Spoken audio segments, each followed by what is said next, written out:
नमस्कार।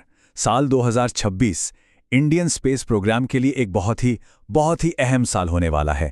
आज हम यही समझने जा रहे हैं कि इसरो इस एक साल में ऐसा क्या करने जा रहा है जो आने वाले कई सालों के लिए एक मजबूत नींव रखने वाला है।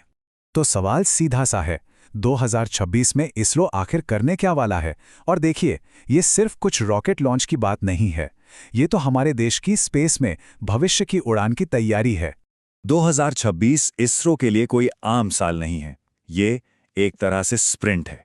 इसी एक साल के अंदर इतने जरूरी टेस्ट और लॉन्च होने हैं जो ये तय करेंगे कि स्पेस की रेस में हमारा अगला कदम कितना बड़ा होने वाला है। और इन सभी मिशंस के बीच में एक ऐसा मिशन है जो सिर्फ टेक्नोलॉजी नहीं बल्कि पूरे देश का एक सपना है, और वो है गगनयान, भारत का पहला ह्यूमन स्पेस फ्लाइट मिशन।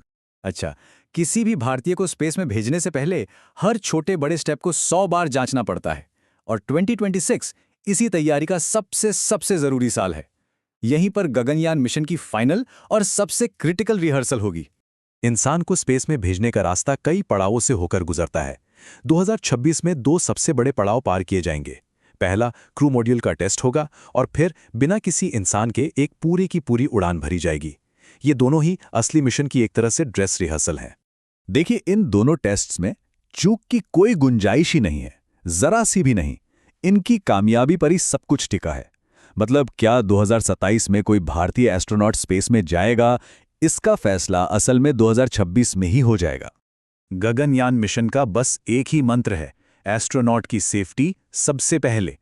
2026 में होने वाला हर एक टेस्ट बस इसी बात को पक्का करने के लिए है, ताकि जब हमारे एस्ट्रोनॉट स्पेस में जाएं तो उनकी वापसी भी उतनी ही सेफ हो।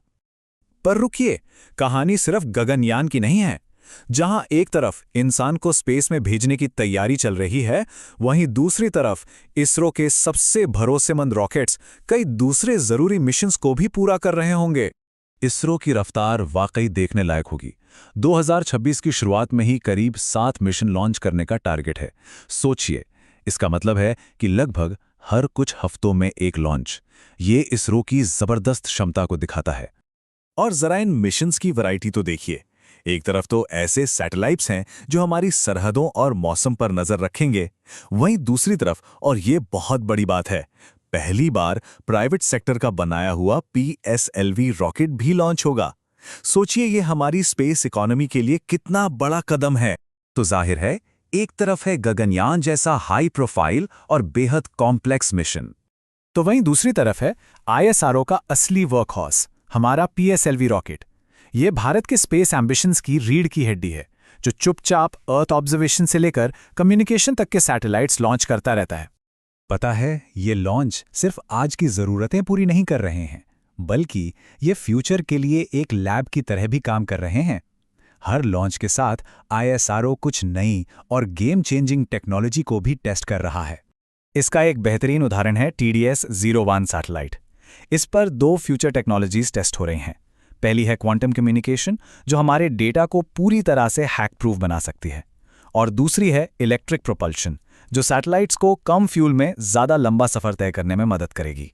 तो ठीक है, हमने गगनयान की बात की, PSLV लॉन्च और नई टेक्नोलॉजी को भी समझा, लेकिन इन सब का असल में मतलब क्या है? ये सिर्फ साइंस की बात तो है नहीं। इसका मतलब है 4 बहुत बड़ी बातें। पहली, भारत दुनिया के सामने खुद को एक स्पेस सुपर पावर के तौर पर स्थापित कर रहा है। दूसरी, ह्यूमन मिशन के साथ एक राष्ट्रीय सपने को सच कर रहा है। तीसरी, प्राइवेट कंपनियों को मौका देकर एक पूरी नई इंडस्ट्री को खड़ा कर रहा है। और चौथी, क्वांटम और इलेक्ट्रिक प्रोपल्शन जैसी टेक्नोलॉजी में इन्वेस्ट करके अपने भविष्य को सिक्योर कर रहा है। तो जैसा कि कहा जाता है, 2027 में हमारे ह्यूमन मिशन की कामयाबी पूरी तरह से 2026 के इन टेस्ट्स पर ही टिकी हुई है। ये एक साल तय करेगा कि हम एक ऐतिहासिक लक्ष्य को हासिल करते हैं या उससे चूक जाते हैं। तो सबसे बड़ा सवाल यही रह जाता है, क्या 2026 की ये जबरदस्त मेहनत रंग लाएगी? क्या 2027 में भारत इतिहास रचेगा और दुनिया के उस एलीट क्लब में शामिल होगा जिसने इंसान को स्पेस में भेजा है? खैर, इसका जवाब तो हमें आने वाला वक्त ही देगा।